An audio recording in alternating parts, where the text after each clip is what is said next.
Jason Thomas at Artist King, event that tells us all about different art processes and what's going on in the community. And Jason's going to talk to us about it. Jason? How you doing? Good. Explain to us what you have going on here. Tell us about your creative process and your work. Okay, well, I work primarily in pen and ink, a little pencil here and there. Mostly what I do is I start off with the pencil so I can kind of get it down exactly where I want to go with it. And then I do an overlay with pen and ink. I do a lot of stippling, hatching, cross-hatching, a lot of repeated shapes so I can define a texture within my work. Now, what inspires you to create? A lot of nature. I do a lot of organic stuff. I tend to go with like outdoorsy, woodsy type things, but it also kind of I use a lot of musical themes. So I guess the outdoors and music kind of combine. So I guess this piece right here, I have the sax player, but he becomes a tree, so to speak. So it's a very organic type work. I can just really feel the texture of wood and bark and plants and leaves and things like that. And I love music, so I always add that in my work also. Okay, what are the pros and cons when it comes to technology and dealing with art, in your opinion? I think it's mostly just a pro. I mean, I don't really see many cons. I think it's really good for promoting your work, enhancing your work. It's one of those things that it took me a while to embrace because I'm more of a traditional artist. I love to sit down and put pen to paper. That's my absolute favorite thing to do. But I have learned the importance of it, and when I started, kind of dabbling in things, I learned how I could enhance my work. So, I don't really see a con. Although I do sometimes feel as though there are a lot of people that are artists who can't draw, and I have seen that. So from just coming from a drawing background, sometimes I look and I say, okay, well, this guy can't draw. But so in your opinion, is that truly an artist if they cannot draw? But they know how to work these digital platforms? I think you can still be an artist. I think you can definitely be considered an artist. I just think there's a different form. Some people sculpt, some people paint and they don't necessarily draw. But it's just, I think that I focus so much on drawing. Sometimes I have looked at it like that, but I have grown, more to appreciate and respect, visual art. You have to have respect for it now because everybody is going in that direction, So it's one of those things that I think there are some more traditional artists who don't necessarily embrace it, and I think they're hurting themselves by doing that. I think it's better to embrace any form of expression. If that means you're painting, that means you're sculpting, that means you're woodworking, metalsmith, whatever, and now digital art.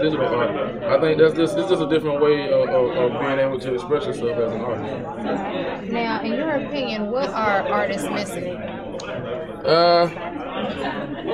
Funding. I think we're missing a lot of funding. I think a lot of funding is being taken out of the schools, or it's just misappropriated.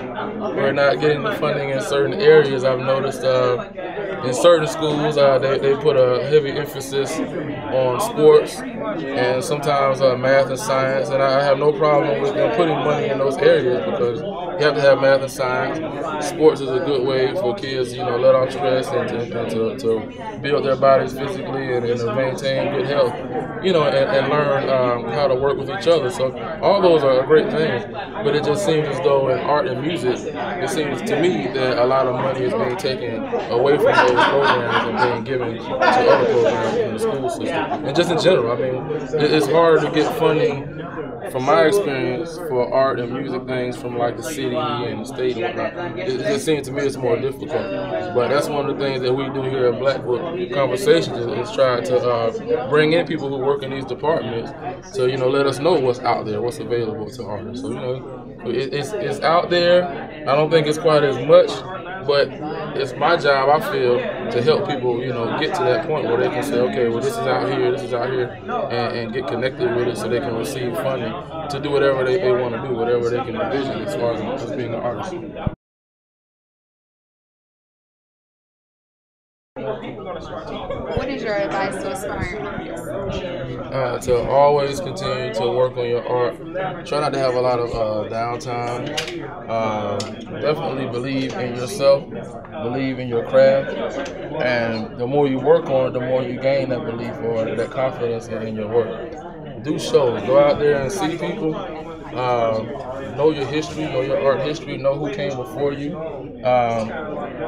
Network, always network, build bridges, build strong bridges. Do not burn your bridges. Try your best not to do that. You know, I've seen artists that aren't honest. They don't practice honest business or whatnot with each other, and it hurts all of us in the long run. Because if you're a wonderful artist, but you're hard to work with, or people don't trust you, I mean, it hurts us all because you're an artist that we would love to see. But it's the way you deal with people, it makes it hard for people to enjoy what you're doing, you know. So I mean, definitely be a good business person, be a good person. Believe in what you do. Help each other out, you know. Sometimes we don't always have the funds to do things, so we may have to barter or whatever, you know. But always and go to these shows, be seen, be visible. Use all forms of media that you can to promote your business. Always promote. I mean, I do work on T-shirts, and you'll see me out a lot of times with one of my T-shirts on, you know, and it's like, hey, JasonThomasArt.com, you know. That's my website, JasonThomasArt.com, by the way. You know, so definitely it's always about promoting yourself.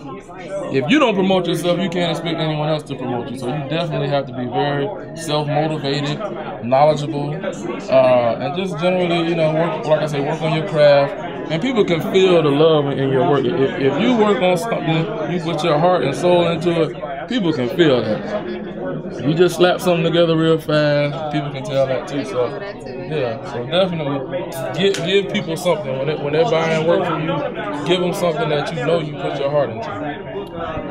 Okay, thank you. We've been talking to Jason Thomas here, an illustrator at Artist King.